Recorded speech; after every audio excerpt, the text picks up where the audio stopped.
El socialismo se inicia a partir de la Revolución Francesa, en 1789, que causó el derrocamiento de la clase feudal francesa y la ascensión al poder de la burguesía. En el siglo XVIII y XIX los principales países de Europa desarrollan el proceso de sustitución del feudalismo por el capitalismo como sistema económico, y los estados feudales se unen para formar las modernas naciones-estado.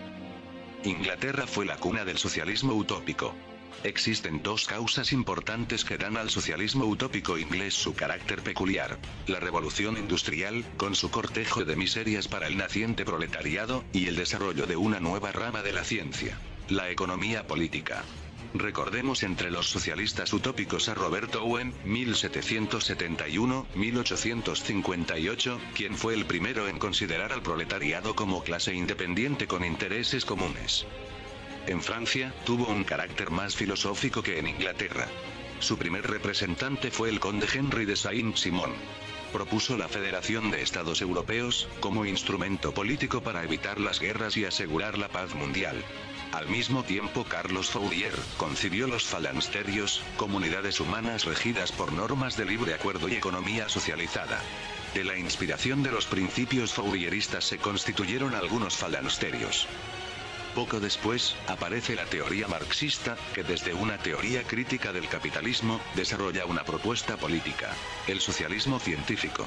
Karl Marx postula en su obra Equod, el capital y Quod, la diferenciación entre valor de uso y valor de cambio de una mercancía y la definición de plusvalía, siendo estas sus mayores contribuciones a la economía política. No obstante, los economistas modernos no utilizan estos conceptos del mismo modo que lo hacen los seguidores de la escuela marxista del pensamiento económico. Entre los socialistas hubo una temprana división entre marxistas y anarquistas. El marxismo como teoría recibió muchas interpretaciones, algunas de ellas constituirán durante muchas décadas la base ideológica de la mayoría de partidos socialistas europeos. Más tarde, a raíz de la Revolución Rusa y de la interpretación que le dio Lenin, el marxismo-leninismo se convertiría en el ideario de los partidos comunistas, agrupados bajo la Tercero Internacional. La teoría marxista se construye en debate con el anarquismo. El anarquismo se podría inscribir dentro de los debates tempranos del socialismo, que como ideal busca que las personas decidan sobre sus vidas directamente. Propugna la abolición del Estado y de toda autoridad.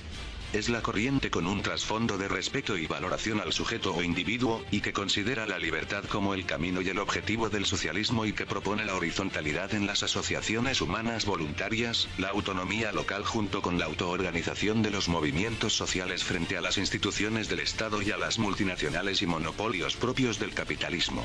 La meta del socialismo libertario es construir una sociedad basada en las libertades civiles, la equidad social, la iniciativa personal, la cooperación moral de un individuo, eliminando las clases sociales estratificadas, promoviendo estructuras políticas y económicas autogestionarias, descentralizadas o distribuidas.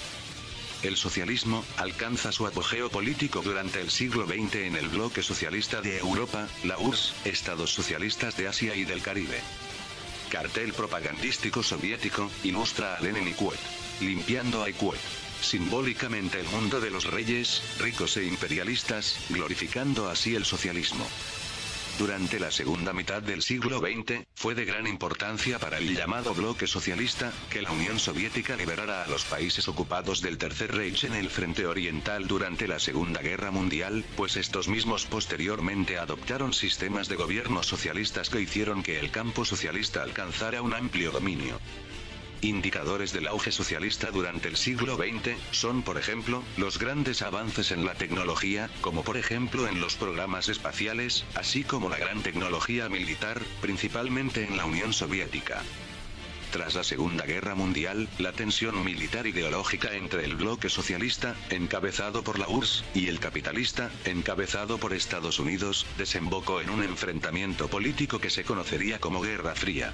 Se conoció de ella extraoficialmente, y fue la competencia por la superioridad en todos los aspectos y lograr así el dominio completo, pero no directo, de la mayor cantidad de países. Culminó con la desintegración de la URSS por fuertes presiones internas y externas y seguida de una repentina crisis en los demás estados socialistas, principalmente los europeos.